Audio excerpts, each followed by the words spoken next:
buhay o kabiguan, ng ligaya o lungkot. Kaya marapat lamang na tanggapin si Jesus bilang tagapagligtas at Panginoon. At matapos yun ay panariwain ang katapatan at paglapit sa Kanya bawat araw o day by day. Ang day by day ay naglalayong umalalay sa pang-araw-araw na pamumuhay. Narito po si Kuya Ed Lapis sa mensaheng pinamagatang For a Special Purpose.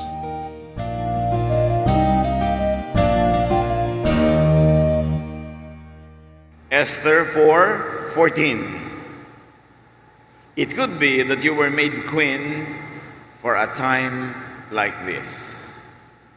May mga tao na buong buhay hinahanda sila ng Panginoon for one singular mission. Meron naman na meron silang strength, meron naman merong weakness, precisely because God is going to use them in a special way. Ang pag-aaral natin ngayon, pinamagatan natin, for a special purpose. Para sa isang napakahalaga, espesyal na layunin at dahilan, ang Diyos ay may ginagawa o hindi ginagawa sa ilan sa atin. Ama namin, salamat po sapagkat kayo ay mabuti sa aming buhay at maraming paraan na nakikita namin ang kabutihan na yan. Patuloy niyo pong buksan ang aming mata para lalo pa naming mabanaag ang iyong kabutihan, maramdaman at maiparamdam din ito sa aming kapwa. Pinupuri po namin kayo sa mga ginagawa niyo sa aming buhay at sa ginagawa niyo sa buhay ng aming kapwa. At ngayon, buksan niyo po ang aming mata, ang aming tainga sa inyong mensahe. Kayo pong mangusap, mangaral, gamitin niyo lang ang inyong lingkod. Lord, we ask you for a message that will make us understand how you gift each one of us and how you enable and empower people to do your will. Lead us, teach us, in the name of your Son, Jesus. Amen. John 9:1. As Jesus walked along, he saw a man who had been blind since birth. Maraming may mga kapansanan, kahinaan, disability, mula pa lang pagkapanganak. Mahirap ito. At ang karakter ngayon na ating tutunghayan, isang taong mula pagkabata, mula nang isilang, bulag na. It was a very difficult physical condition. Kasama ng Panginoong Hesus sa kanyang mga disipulo nang makita niya ang lalaking ito na bulag mula pagkabata. John 9:2, Jesus' disciples asked, "Teacher, why was this man born blind? Was it because he or his parents sinned?" Mahalagang tanong na tanong ng marami noon, lalo sa panahon ng Panginoong Hesus. Sabi, Guro, bakit po bulag ang taong ito mula pagsilang? Dahil ba sa kasalanan niya? O dahil ba sa kasalanan ng kanyang mga magulang na siya ang pinagbabayad? So bukod sa physical difficulty, sa hirap na maging bulag, meron pang added burdens. Accusations of generational sin, which many people call a curse, or personal sin. Wari hindi pa sapat na mahirap maging bulag, dinagdagan pa nila ng pahirap sa loob. Dahil siyempre, nadidinig-dinig pa ng bulag na ito ang mga tanong-tanong at para-paratang ng tao. Siguro bulag ka kasi makasalanan ng mga magulang mo. Ayan, tuloy, napala mo, namana mo ang parusa sa kanilang kasalanan. O baka naman bulag ka kasi may kasalanan ka rin. At hanggang ngayon, mga kapatid, maraming mga mananampalataya, pag may nakikitang kapatiran na may sakit, pagbibintangan agad na may kasalanan, dadalawin ka pa kunwari, pero sabihin, i-confess mo na ang kasalanan mo, kaya ka may sakit kasi nagkakasala ka. Yung pananaw na yan ay hindi bago, nung araw pa ganun na. So ang tanong nila, siya po ba'y bulag dahil sa kasalanan ng magulang o dahil sa kanyang sariling kasalanan? At napakahirap nung ikaw ay meron ng mga pasanin sa buhay, may sakit o kaya may dinaranas sa mga paghihirap, ikaw pa ang parurusahan ng pagsisisi ng mga tao, sisisihin ka pa. Kuminsan naman, sinisisi ka para huwag sila maging obligado at responsabling tumulong. Gusto nilang aliwin ang kanilang sarili na kaya ka naghihirap ay dahil parusa sa kasalanan mo, therefore wala na silang obligasyong tulungan ka. May mga ganun ding uri ng palusot. People could be so spiritually blind as to be judgmental, insensitive, unkind to those who suffer. Nahihirapan ka na nga, nagdurusa ka na nga, dinadaganan pa nila ng ibang bigat ang iyong pasanin. Not all, or not many ancient religious beliefs were godly. But many of ancient beliefs, no matter how religious, were also wrong. Hindi ko mo pinapaniwalaan ng ancient believers nung araw ay tama na nga ang paniniwala nila. Kaya nga ipinadala ng Panginoong Diyos sa langit si Jesus para ituwid ang mga mali, para itama, para bigyan ng liwanag ang madilim. And there is no spiritual or generational curse because of Jesus. Hanggang ngayon yung mga Kristiyano naniniwala pa sa mga curse na yan. O curse ka, siguro may kasalanan kayo mag-asawa, kaya kinurse kayo ng Diyos. Ang anak nyo ngayon ang may problema. Ang anak nyo tuloy nagkaganito, napariwara. Ang anak nyo tuloy dahil kasalanan yung mga magulang. Napakasama ng pagtingin nila sa Diyos. Nang inosenteng bata ay paparusahan sa kasalanan ng magulang. Sinaunang paniniwala yon at itinuwid na yon ni Jesus. Madalas may mga taong ayaw maniwala sa Diyos, hindi dahil sa kung sino ang Diyos, kundi dahil sa maling pagpapakilala ng mga relihiyoso tungkol sa Diyos. Marami pang hanggang ngayon ganyan. Pag may hindi sila maipaliwanag na nangyayaring hirap, siguro generational sin, siguro curse. At naniniwala pa ang maraming Kristiyano hanggang ngayon, may mga taong talagang cursed. Kaya magdusa sila. Galatians 3:13, but Christ rescued us from the law's curse when He became a curse in our place. Ang tinatawag ni Paul sa kanyang paniniwala kay Jesus na talagang sumpa ay yung batas ni Moses. Na pag nagpasailalim ka dyan, daig mo pang isinumpa sa dami ng hindi mo masusunod at imposibleng sundin ng mga katuruan, daig mo pang isinumpa. Pero sabi ni Paul, iniligtas na tayo ni Jesus sa sumpa. Dahil inako na niya yung sumpa, siya na ang namatay, nagbayad para sa lahat ng kasalanan na hindi masunod na utos, siya na ang sumunod, siya na ang nagbayad, kaya ligtas na tayo sa sumpa. At kung ang tao iligtas na sa sumpa ng kasalanan at kaparusahan nito dahil kay Jesus, anong mga minor and mini mga curses pa ang pwede magpatuloy na mabuhay sa ating kapaligiran? Jesus, the love of God through Jesus, has set us free from all types of curses. Ang sino mang Kristiyano na ngayon na naniniwala pa na may curse, nakatali pa siya sa law ni Moses, hindi pa niya naiintindihan si Jesus. Hindi pa niya naiintindihan yung grace. Ang sino mang nagsasabing Kristiyano siya, na nagsasabing dapat ganitong karaming beses tayo mag-pray sa isang araw, ganito tayong karaming beses mag-pray sa isang linggo, ganito tayo karaming beses mag-Lord Supper sa isang buwan, sa isang linggo, hindi pa niya naiintindihan yung freedom in Christ, that now God gives us a lot of leeway and a lot of freedom to express our faith in a way that is not cumbersome, sa paraan na hindi nakakaalipin, hindi nakakapagpahirap. At maraming mga ganyang tao naggagaling-galingan hanggang ngayon. Pilit pinapairal ang mga batas na matagal nang winakasan ng pagbabayad ni Jesus sa krus ng Kalbaryo. Kaya pag napasali ka sa ganito mga grupo, laging may division, laging may alingas-ngas, laging may bulong-bulungan, laging may away-away, kasi hindi sila under the love of Christ at hindi sila loving like Christ. Tulad ng tanong ng mga disciple, may bulag na nga, imbes maawang, ano pong pwede namin gawin sa bulag? Paano namin sa tutulungan? Ang pilit inuurirat at hinuhukay, kaninong kasalanan ng pagiging bulag niya? Kanya o sa kanyang mga magulang? Pag may nagsasabi sa inyo, alam mo ang anak mo, kaya bobo, kasi siguro isinumpa kayo ng Diyos, nasa kanya yung curse. Siguro ang anak mo, kaya may kapansanan, kaya ganito, dahil curse kayo, siya ang cursed. Ang puso niya ang madilim at matigas at hindi niya naiintindihan ang kabaitan ng Diyos sa pamamagitan ni Jesus. Pag may lumalapit sa inyo na ganyan, rebuke them in the name of the Lord Jesus. Hindi nila dala-dala ang pag-ibig ng Diyos. Ang dala nila kadiliman, gulo. the law of Moses, at maraming ganyan sa churches, huwag niyong itolerate, rebuke them, drive them out of your ministry. They have no place dividing the people of God. Imposing their dark ages doctrines na napulot nila kung saan-saang simbahan na dinaluhan nila. Kailangang ililigtas niyo ang church from such impurities and such works of Satan. Nanggugulo. So sabi, sino ang may kasalanan nito? Siya o ang kanyang mga magulang?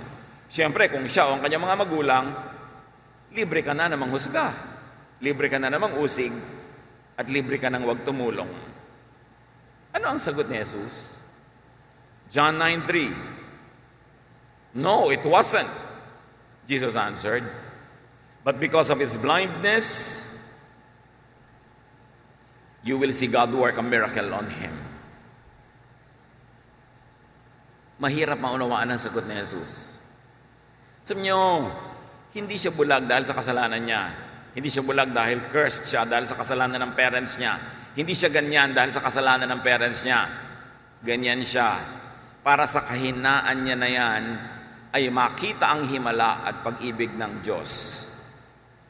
The man was not blind.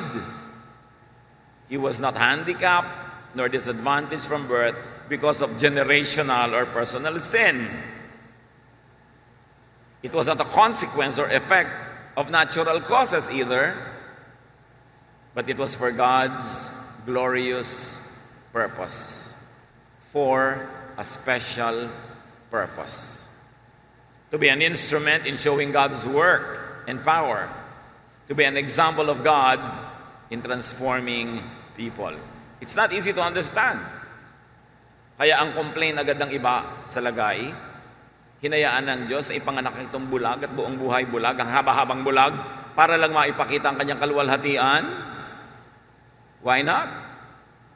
God is God of all. And God is free to do anything He wills. But when God does something, it is always for the good of the people. And sometimes He uses an instrument that for a while is seemingly sacrificed, but it's really for the good of the vast majority, and at the end, it's also for the good of the person. May lesson agad tayo, mga kapatid. Do not judge any suffering or disabled or other abled person. Don't judge. Nakita nyo may kapansanan, may karamdaman, huwag nyo agad i-judge sa may kasalanan. Nakita nyo may dinadala siyang hirap, meron siyang kahinaan, may kakulangan, huwag nyo agad i-judge. You could be judging a person selected by God from birth to be an instrument in showing His glory. Kasi kung ang galing-galing mo na, paano pa mapapakita ang galing ng Diyos sa'yo? Kung ang husay-husay at ang lakas-lakas mo na, paano pa maipapakita ang pagpapalakas sa'yo ng Diyos? So merong mga tao, tulad ni Esther, pinili na maging reyna para lang sa isang misyon. May mga tao na pinili at for a while seemed to be disadvantaged, but they were gloriously chosen for a mission. John 9:4-5. As long as it is day, we must do what the one who sent me wants me to do. When night comes, no one can work. While I am in the world, I am the light of the world. Madilim ang mundo nung bulag, biglang tinawag ni Jesus ang kanyang sarili na liwanag. Kaliwanagan. Sabi niya, habang may araw pa, maliwanag pa, pwede pang kumilos at magtrabaho, dapat natin gawin ang iniutos sa akin nung nagpadala sa akin. Dahil dumarating ang dilim ng gabi na wala nang pwedeng gumawa kahit ibig. Pero sabi niya, ako ang liwanag ng sangkad daigdigan. I am the light of the world. Reader of the Bible, recognize the metaphor. Kilalanin natin at malaman yung talinghaga at kahulugan nito. The man was blind, he was born blind. The man was in darkness all along. Ano ang sinisag-isag niya? Anong sinisimbolo niya? The world, humanity, even religion that was in darkness all along until the light or until Jesus came, sent by no less than God. So kung yung taong ito mula sa pagkasilang ay nasa dilim at ngayon magkakaroon ng liwanag dahil kay Jesus, kinakatawan pala niya ang sangkatauhan, ang sandaigdigan, at maging ang mga relihiyon na sa simula pa'y nasa dilim, na ngayon sa wakas ay maliliwanagan ng Diyos Ama sa pamamagitan ni Jesus. So bagamat mukhang kawawa ang taong ito, pero he was gloriously chosen by God to symbolize, para katawanin niya ang buong sangkatauhan at ipakita kung ano ang pwedeng gawin ng Diyos sa kanya, therefore ano ang pwedeng gawin ng Diyos sa sangkatauhan. The man was blind since birth to serve as the image, the mirror of humanity. This is hard to understand at first.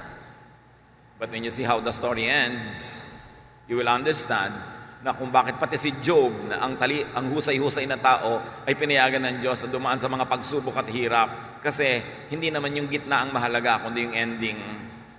At kung paano ang Diyos ay nadadakila at nakapagtuturo ng leksyon sa higit na nakararami. The situation of this blind man was a difficult but blessed and unique. It was a blessed and unique assignment. At meron talagang manaka-naka nagkakaroon ng ganitong assignment. Tulad ni Pablo. Si Pablo, ginamit ng Diyos para maging kasangkapan sa pagtatayo ng napakaraming mga kapatiran. Dinala niya ang liwanag ni Jesus sa napakaraming tao. At pati ang mga Hudyo na naging Kristiyano na pinipilit maging Hudyo uli, si Paul ang ginamit ng Panginoon na ituwid ang kamalian na yon. Pero si Paul, sa kabila ng kanyang assignment, sa kabila ng kanyang husay, at sa kabila ng kanyang fruitfulness, merong tinatawag na thorn in the flesh. Meron daw parang nakatinik sa kanyang laman na napakalakit masakit na bagay. Acts 9:15-16. The Lord said to Ananias, "Go, I have chosen him," meaning Paul, "to tell foreigners, kings, and the people of Israel about me. I will show him how much he must suffer for worshiping in my name." Hindi rin madaling maintindihan, gagamitin ng Lord na instrument pero may kakambal na suffering. Si Jesus nga na anak ng Diyos, ginamit na instrument pero pinaka nag-suffer din eh. Hindi lang pa ibig sabihin, pag pinapayagan ka mag-suffer, cursed ka. Doon nga sa suffering mo lalong magniningning ang liwanag ng Diyos. Dahil di ba mga brilyante, lalong nakikita mo ang brilyo, ang kintab, pagka black ang background. Kaya binibigyan ng ganong background para ipakita sa mga bulag o nabubulag-bulagan o malabo ang mata, yung mahirap makita, pinapadali. Nagkakaroon ng mga symbols. And God does not explain, and Jesus does not explain, why some people have to be called in such a special way. So si Paul, dapat sana celebrated, ang galing-galing, ang husay-husay, pero sabi niya sa 2 Corinthians 12:7-10, "I was given a thorn in my flesh, a messenger of Satan to torment me. 3 times I pleaded with the Lord to take it away from me, but he said to me, 'My grace is sufficient for you, for my power is made perfect in weakness. Therefore I will boast all the more gladly about my weaknesses, so that Christ's power may rest on me. That is why, for Christ's sake, I delight in weakness, in insults, in hardships, in persecutions, in difficulties. For when I am weak, then I am strong." Sabi ni Pablo, 3 ulit akong nagmakaawa sa Diyos na tanggalin itong thorn in my flesh, itong abala sa buhay ko, itong pahirap, itong pasakit, itong sagabal na ito. Pero sabi ng Diyos, sapat ang aking kabutihan sa iyong mga pangangailangan, at sa pamamagitan ng iyong mga kahinaan, ipapakita ko ang aking kalakasan. Dahil sa kabila ng iyong mga kahinaan, bibigyan kita ng tagumpay. Sa kabila ng iyong kapintasan, kahirapan ng thorn in the flesh na yan, papabungahin ko ang iyong gawain at makikita ng mga taong ako talaga ang gumagawa at hindi ikaw. kung wala kang weakness, wala kang kapinta-pintas, baka isipin ng mga taong ikaw na nga ang gumagawa. Kaya ang mga effective na mga workers ng Diyos, hinahayaan niyang merong thorn in the flesh. Kahinaan, kuminsan yun na nagiging issue ng mga tao laban sa kanila. Sabi niya, I delight in weakness, in insults. Iniinsulto pa siya ng mga tao dahil sa kanyang thorn in the flesh. Ang hindi nila tingnan na yung bunga ng kanyang gawain, ang tinitingnan nila yung thorn in the flesh. At sabi ng Diyos, hindi ko tatanggalin yan. At naintindihan yun ni Paul, sabi niya, kaya naman, sa halip na ikalungkot ko, ikinagagala ko ng aking mga kahinaan. Kasi habang mahina ako, lalong nakikita ang lakas ng Diyos na siyang tunay na kumikilos sa aking buhay. Paul had a thorn in his flesh, a handicap, a weakness that we don't know about. Hindi naman niya sinabi ko ano Paul had a brand of suffering that kept him dependent on and also enjoying God's grace. Sabi nga ni Paul, hindi naman sa pagbubuhat ng sariling bangko, ang galing-galing ko, sabi niya. Ang husay-husay ng edukasyon ko, ang husay-husay ng lahat ng pinagdaanan ko, ang bunga-bunga ng gawain ko. Sabi ganoon, kaya natutuwa na rin ako na meron akong thorn in the flesh. Marahil ay ito ang paraan ng Diyos para hindi naman ako yumabang. Para hindi ako maging mapagmalaki. Bagamat ako'y napipintasan, napag-uusapan, iniinsulto dahil sa thorn in my flesh, nagdurusa rin ako, pero tatanggapin ko na ito na pagpapala dahil ito'y pagpapatunay na sa kabila ng aking mga kahinaan, ginagamit ako ng Panginoon at ang natatanghal tuloy ay ang lakas at kapangyarihan ng Panginoon. So in spite of which, thorn in the flesh, God used him mightily. May lesson agad sa atin mga kapatid. Do not focus on the thorn of the flesh of your Paul. Kuminsan ang Sunday school teacher mo may thorn in the flesh. Siguro kuminsan ngongo. Kung minsan ang labo magsalita, tumatalsik-talsik ang laway habang nagtuturo, baka yun ang thorn in the flesh niya, magkapote ka na lang. Magpayong kaya, lumayo-layo. Pero huwag mong gawing sagabal yon para ka ma-bless ni Lord sa pamamagitan niya. Kuminsan ang iyong ministry leader ay may kapintasan, may nakaraan, may kung anuman, may anak na ganito at ganyan. Huwag mo yun ang bilangin mo. Ang tingnan mo, paano siya ginagamit ng Panginoon at ano ang nagiging bunga sa pamamagitan ng paggamit sa Kanya para sa wakas, Diyos ang natataas at hindi tao. Huwag niyong hayaan na mapigilan ng mga Paul na maglingkod dahil lang may thorn in the flesh sila at kayo walang tigil ng kauungkat tungkol doon. Sabi ni Paul, kaya hahayaan ko na lang yan at bibilangin ko yan na blessing. Focus on how God powerfully works on people. And the more weak they are, the more glorious God's power becomes manifest. John 9:6-7. After Jesus said this, matapos niya sabihin, hindi niya kasalanan, hindi kasalanan ng kanyang mga magulang, kundi para to sa kaluwalhatian ng Diyos na siya'y naging ganyan. Jesus spit on the ground. He made some mud and smeared it on the man's eyes. Then he said, "Go and wash off the mud in Siloam pool." The man went and washed in Siloam, which means one who is sent. When he had washed off the mud, he could see. Ano ginawa ng Panginoon? Dumura siya sa putik, sa alikabok, lumikha ng kaunting paste, at itinapal ito sa mata ng taong bulag. At sabi niya, magpunta ka doon sa pool, sa Siloam, hugasan mo ang iyong mata. At ginawa nga yun ng tao, at siya'y nakakita for the first time in his life. Kung mga 3 araw lang siya sigurong bulag, hindi makikilala ang himala. Isang linggo lang. Pero dahil since birth, there is no denying that a miracle happened. Mas malalim ang pinaghugutan, mas malinaw ang kapangyarihan ng humugot. Mas madilim ang pinanggalingan, mas makikita ang liwanag ngayon na nag-ahari sa buhay ng tao. Mas mahirap ang pinagmulan, mas makikita kung paano siya hinango ng Diyos. Very interestingly, Jesus acted out a parallel of creation. Sa creation, hiningahan ng Diyos yung lupa at nagkaroon ng buhay. Dito naman, Jesus mixed an element from himself, in that case his saliva, with mud, with dust, with earth also, and recreated the man. In fact, he created a new man, a man that will now have a new life because he could see. So inulit dito yung ginawa ng Diyos sa creation, which was destroyed because of the fall of man. Now, Jesus is acting as God's agent to recreate life, to give new life, new hope.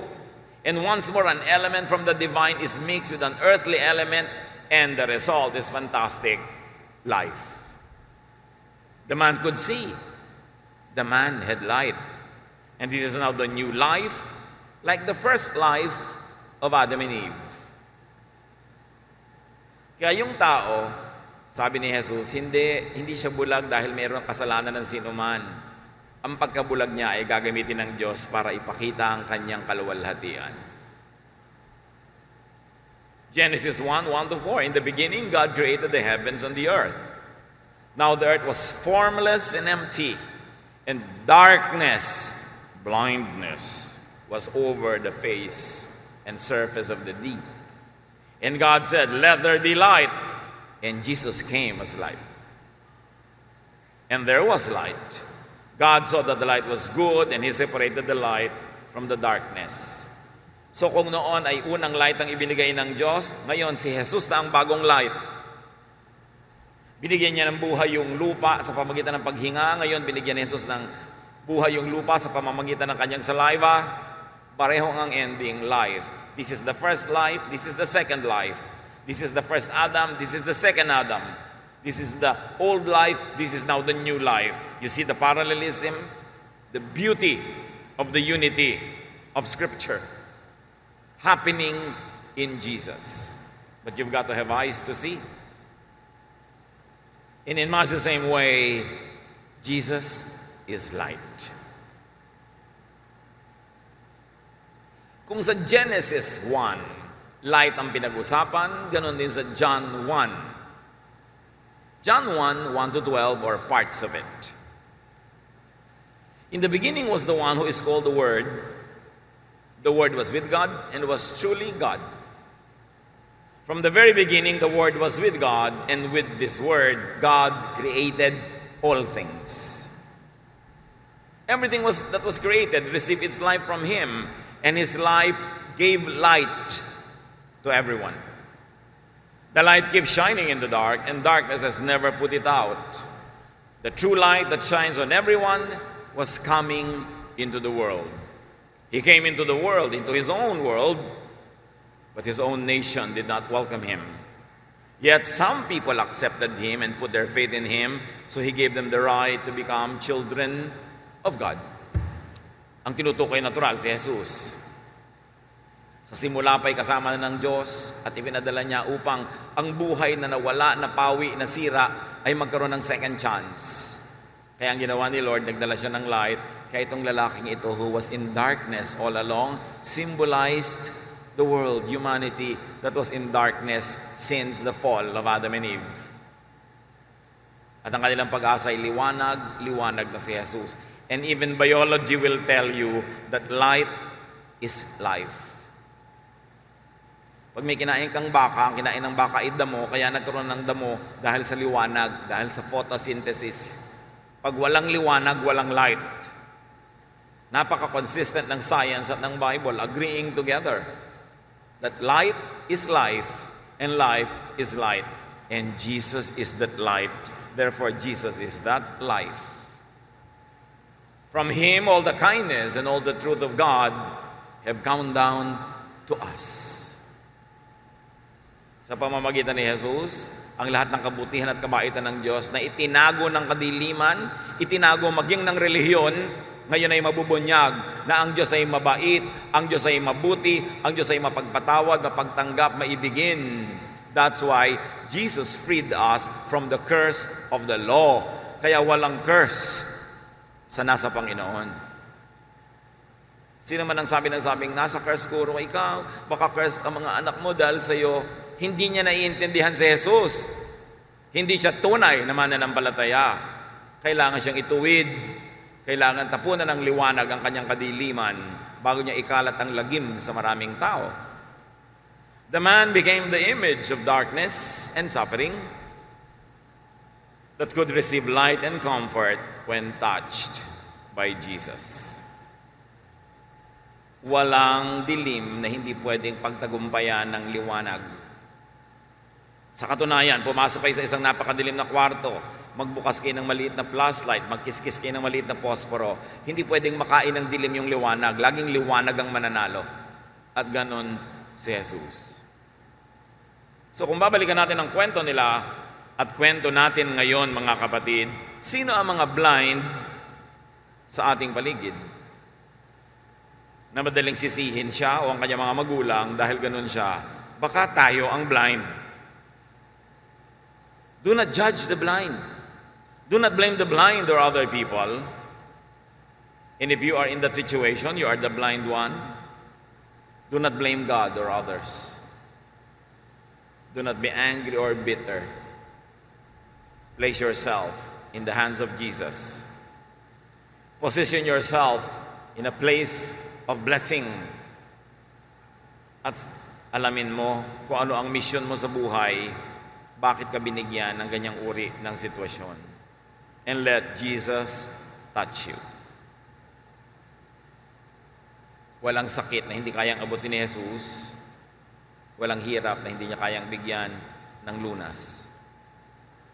At kung tayo ang dumaranas ng ganitong uri ng discrimination dahil blind ka, ano man ang katumbas nito sa inyong buhay, let yourself become an instrument of God's power and glory. Kung si Pablo ay nakinig doon sa kanyang thorn in the flesh, wala siyang naitayo mga iglesia na maaaring pinagmulan ng ating iglesia. Marami mga tao ang galing-galing sa ministry pero may kapintasan. Ayaw nila mag-minister. Baka ako mapansin, mapintasan tuloy. Baka maungkat pa ang madilim kong kahapon. Baka mapansin pa nila na hindi pantay ang aking mga paa. Baka mahalata nila na pustiso ang ngipin ko. Baka malaman nila na hindi ako magaling mag-Ingles, etc., etc. Maraming thorn in the flesh. Kumisan ang boses mo parang napipilas na lata. Ayoko kasi ang pangit ng boses ko, baka yun ang pansinin ng mga tao. Kung lahat ng tao na ginamit ng Diyos ay nakinig doon sa kanilang playing safe, huwag mapansin dahil baka mapintasan, baka wala tayo lahat sa kinalagyan natin dahil walang magmi-minister sa atin. Kung ang lahat ng tao na may kahinaan at kapintasan ay magtatago na lang to be safe para hindi mapuna, hindi mapansin at huwag mapintasan, paano na tayo mapaglilingkuran? May mga tao ang galing-galing kumanta pero yung standard of beauty ng mundo, pag in-apply mo sa kanya, sa tingin niya hindi siya papasa. So doon na lang siya sa dilim, huwag na lang siyang kumanta. Kung kayo ay merong mission sa buhay, may galing, may husay, huwag yung thorn in the flesh ninyo ang inyong pakinggan. Ang pakinggan nyo yung gifting ng Panginoon at kung paano ang kanyang kaluwalhatian ay magniningning sa kabila ng ating kadiliman, ng ating kakulangan, ng ating mga kahinaan. Hindi naman tayo yun ang Panginoon. Kaya mas weak ka, mas may weakness ka, mas may thorn in the flesh ka, mas lalong malalaman na ang Diyos ang kumikilo sa iyong buhay. Pero dahil tulad tayo ng iba na mahilig mamintas, bakit siya leader? Ganun siya. Bakit siya ganyan? Ganun siya. Wala nang matitirang nakatayo maglilid. When you punish everybody who ministers to you by magnifying their errors or mistakes or thorns in the flesh, in the end you will suffer because no one will minister to you. And you yourself, of course, cannot minister because everybody has a thorn in the flesh. Kanya-kanya lang tayo namang hinihilang buntot pero lahat meron. Kanya-kanya lang tayo ng mga uri ng mga pinagdaanan at mga dilim at kahinaan. Pero pag yun ang itinanghal mo at pinagtuunan ng pansin, what will be glorified is darkness, not the light. And the work of the Lord will not move forward and Satan will have the victory. Kaya sabi ni Paul, I will delight in my weakness, in insults, because through that, they can see that God is still very powerfully working in spite of who and what I am. So be an instrument of God. Be a blessing to many. Despite your thorn in the flesh. Despite your weakness. Despite your handicap. God will not use you because of who you are, but in spite of who you are. Ganun ang paggamit niya kay Paul at ipinakita na napakamakapangyarihan dito sa taong bulag mula pagkasilang.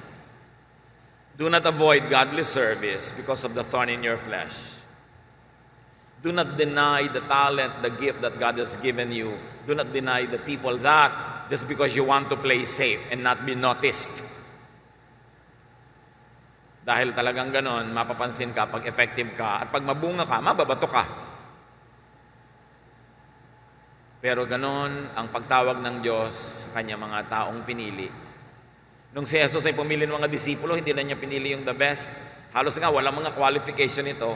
Kaya alam nating si Jesus talaga ang kumilos. Ginamit lang sila. Do not hesitate. Bawat tao mayroong bigay ng Diyos na talento, ibigay niyo yan sa Panginoon at huwag kayong papigil doon sa inyong thorn in the flesh. Lahat meron. Yung iba, magaling lang magtago at magbalat kayo. Magaling lang magkunwari. Pero kung magiging totoo tayong lahat, gagaan ang buhay. Pero maraming tao, pinaparusahan nila yung totoo kasi gusto nila yung hindi totoo at yung niloloko sila. Pag nakakita ka nung totoo, at madalas ang katotohanan ay mahapdi, maasim, hindi laging matamis, pero yun ang totoo, dapat kang matuwa. Kaya sa puro sugar at matamis, sugar-coated lang pala, pero poison ang loob. Huwag kayo nagpapadaya sa nakikita sa paibabaw. Ang mahalaga yung totoo sa kalooban ng tao. At kung meron kayong thorn in the flesh, ganun talaga. Pero meron din kayong talent, meron din kayong blessing, meron din kayong gifting from God, ilabas nyo yon for our corporate and family edification. Let God choose and use whoever He likes, despite people's handicaps. Kahit may kapintasan, kung pinili ng Diyos, at paano mo nalalaman pinili siya ng Diyos? Eh di mabunga. Because you will know them by their fruits, not by their handicap. Not by their talents, but by their fruits. Sabi ni Jesus, you will know them by their fruits. So be blessed through your Paul, despite his thorn in the flesh. Sino man yon, marami yon sa buhay natin. Huwag natin pansinin yung thorn in the flesh nila. Pansinin natin yung anointing nila, yung empowerment at yung bunga ng kanilang paglilingkod sa Diyos. And you too be a blessing to many, despite and because of your thorn in the flesh. What is God's special purpose in you and in your difficulty? Marami sa atin makakarelate dito sa bulag na ito.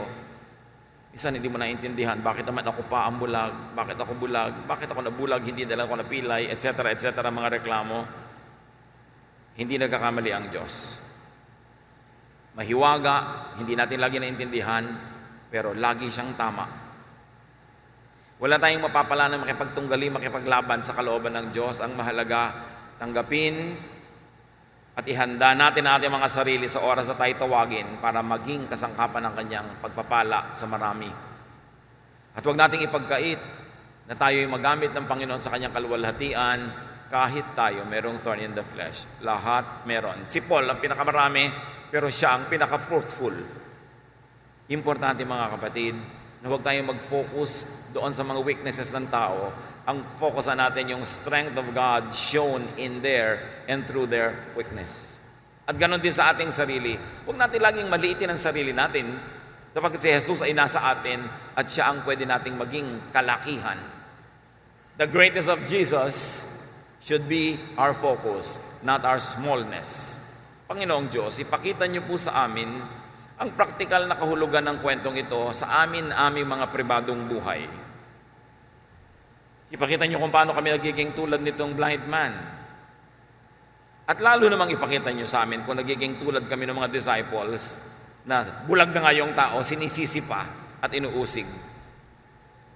At ipakita niyo kung paano kami nagiging tulad kami ng mga disciples na bulag na nga yung tao, sinisisi pa at inuusig. At ipakita niyo kung paano kami nagiging tulad kami ng mga disciples na bulag na nga yung tao, sinisisi pa at inuusig. Ipakita niyo sa amin, Panginoon, kung paano rin kami magiging tulad ng iyong anak na si Jesus, na sa pamamagitan niya, maging blessing kami sa mga blind, at maraming mumulat ang mata, lalo sa pananalig, sa pamamagitan ng aming ministrations. Ipakita mo sa amin, mangusap kayo kung ano ang personal na mensahe niyo sa bawat isa sa pamamagitan ng napakagandang kwentong ito. Pagbulay-bulayan natin mga kapatid, at hanapan ng application. Lord, as your people bow before you in silence, continue and finish this message and make it tailored for everybody in a personal way. Lead us, teach us, empower us, and give us your light.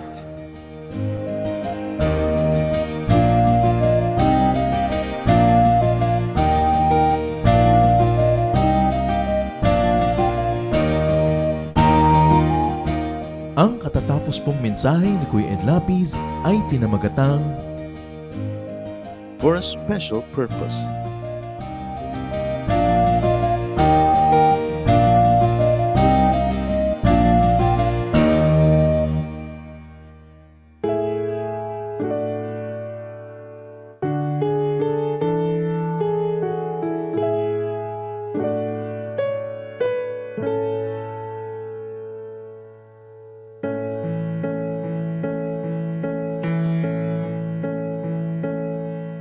Kung aking marinig, banayad mong tinig, paligid may dilim, sa pag-asa'y hitik.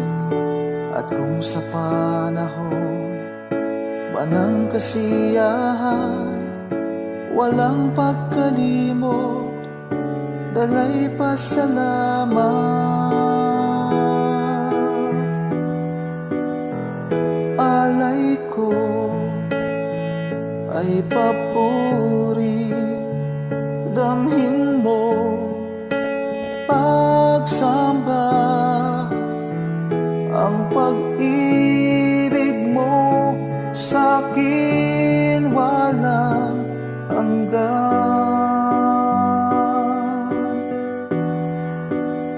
Sa iyo kabutihan, buhay ay nakamtan. Pupurihin ka magpakailan pa man, aking Diyos.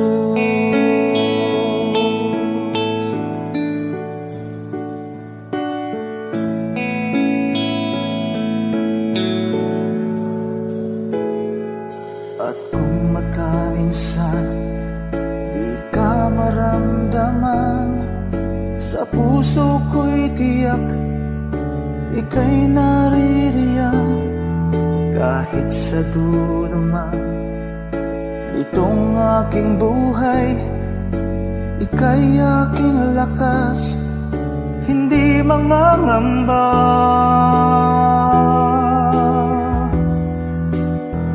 Alay ko ay papuri, damhin mo pagsamba, ang pag-ibig mo sa'kin walang hanggan. Sa iyo kabutihan, buhay ay nakamtan.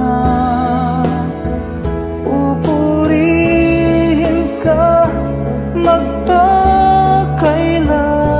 pa man,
pag-ibig mo sa'kin walang hanggan.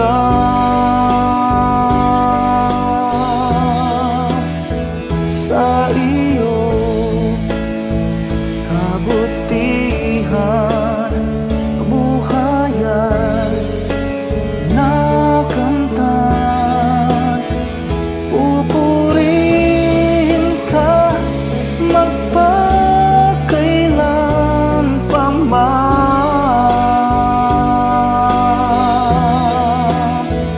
Alay ko ay papuri, damhin mo pagsamba. Ang pag-ibig mo sa'kin walang hanggan.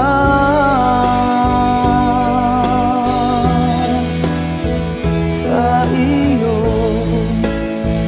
kabutihan, buhay ay nakamtan.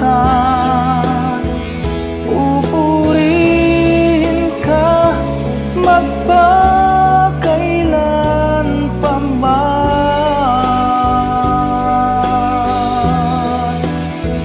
Aking Diyos,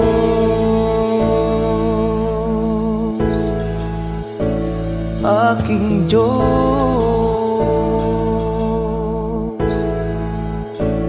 aking Diyos.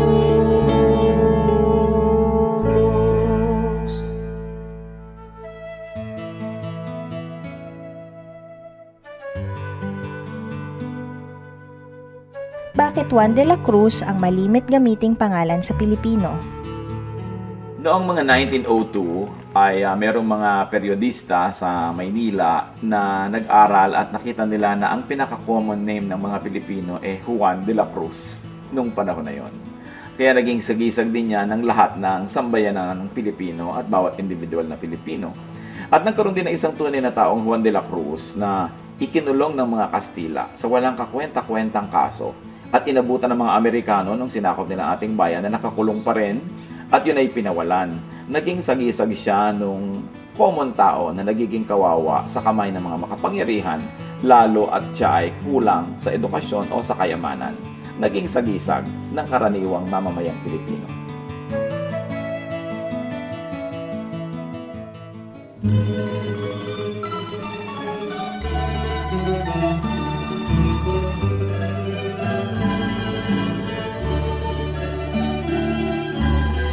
Mga gawa niyo sa aming buhay, tuwin ay naaalala.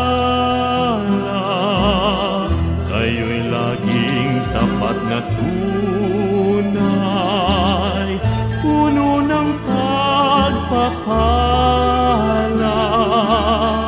Salamat sala'y pinatawad, nilinis niyo, Diyos. Pakinggan niyo't aming ilalahad, awit sa inyo, Jesus.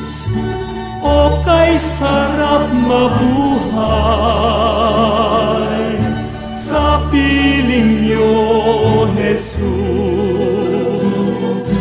Bawat landas may kulay, kasiyahay lubos, ang tanging ninanais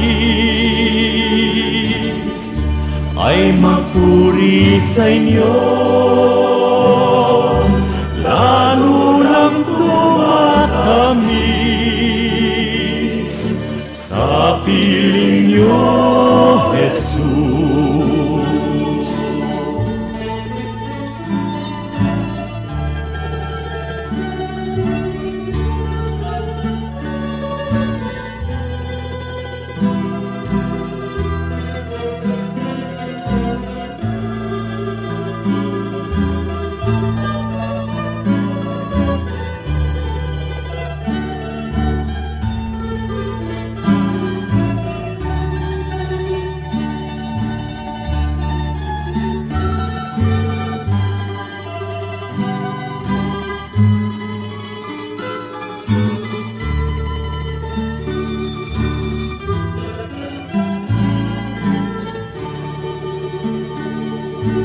O kay sarap mabuhay sa piling niyo, Jesus. Bawat landas may kulay, kasiyahay lubos, ang tanging ninanais ay magpuri sa inyo, lalo lang tumatamis sa piling niyo, Jesus. Bawat hakbang ay mayroong awit, bawat pintig ng puso, mga himig na makalangit sa damdami bugso. Lumipas man ang aking buhay, awit di matapos,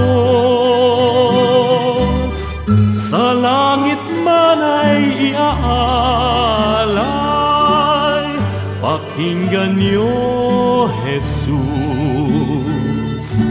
O kay sarap mabuhay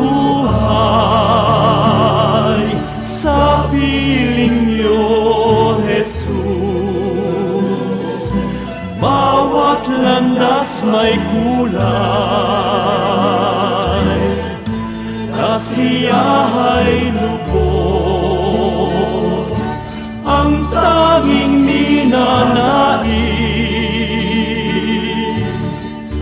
ay magpuri sa inyo, lalo lang tumatamis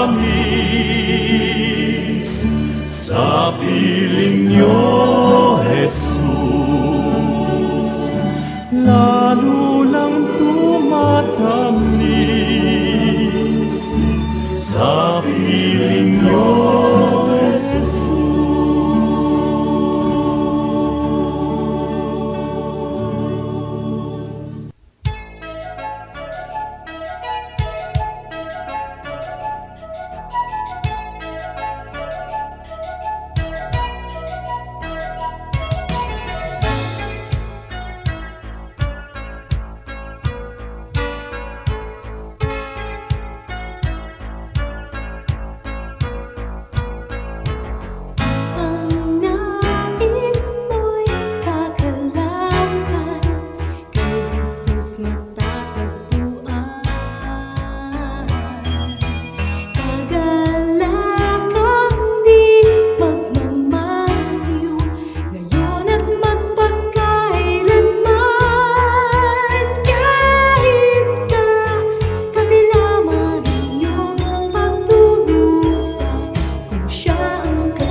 puso ko. Mayroon akong pag-ibig, nais kong ibahagi lagi sa inyo. Mayroon akong pag-ibig na hindi mamamatay. Mayroon akong pag-ibig, ito ay panghabang buhay. Labis-labis na pag-ibig kung sa'yo'y naghihintay. Pag sa puso'y tanggapin mo si Jesus na siyang buhay. Noon ang Diyos sa puso mo'y isang katang isip lamang. Ngunit ngayon siya ay katotohanan. Mayroon akong pag-ibig dito sa puso ko. Mayroon akong pag-ibig, nais kong ibahagi lagi sa inyo. Mayroon akong pag-ibig na hindi mamamatay. Mayroon akong pag-ibig, ito ay panghabang buhay. Mayroon akong pag-ibig, ito ay panghabang buhay. Mayroon akong pag-ibig, ito ay panghabang buhay.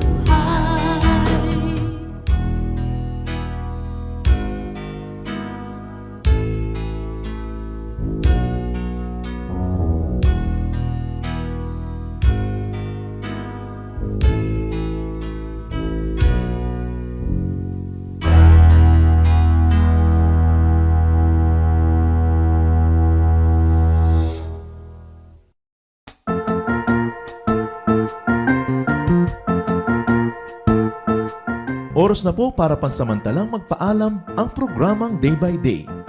Tayo po'y magsama-sama tuwing ika-6 hanggang ika-7 ng umaga, araw-araw. Magandang umaga po at mabuhay ang Panginoong Hesus!